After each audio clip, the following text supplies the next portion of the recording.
former president about tariffs.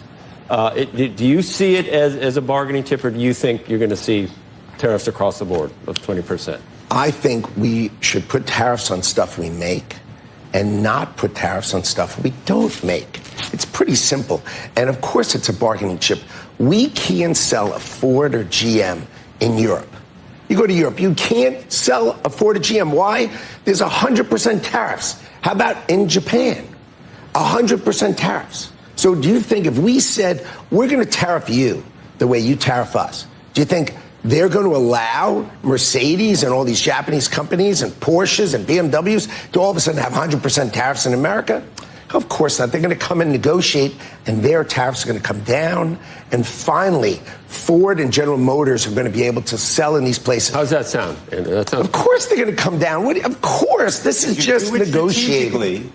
It absolutely makes sense. If you do it strategically, if it's across the board, it creates a real problem. And the question is whether you believe the president is going to do it strategically or across the board. He keeps saying it across the board. Well, when you're running for office, you make broad statements so people understand you. Right. Okay? Tariffs are an amazing tool by the president to use. They're an amazing tool, but he understands, don't tariff stuff we don't make.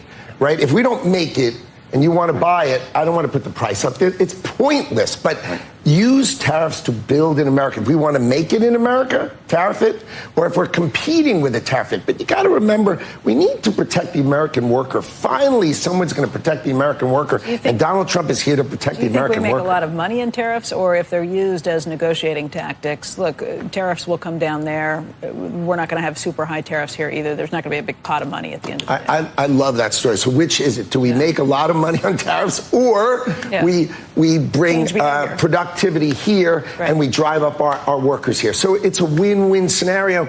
I like both of them. I think what's going to happen is we'll make a bunch of money on the tariffs, but mostly everybody else is going to negotiate with us, and we will be more fair.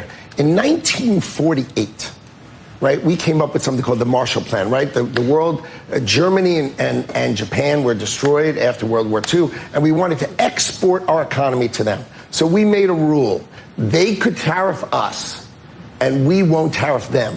So they can rebuild. This is the best explanation I've heard of. So they can rebuild their economy. We rebuilt their economy using something called the Marshall Plan. Yeah. Our economy is so awesome that we'll use it to help you rebuild. When should that have ended? What do you think, 1980? Right? 1985? I mean, why 40 years are Japan and Germany and all of Europe still tariffing the heck out of our auto industry, tariffing the heck out of our furniture industry? Do you realize all your furniture you're buying that's made foreign? It seems crazy. Why? It's because they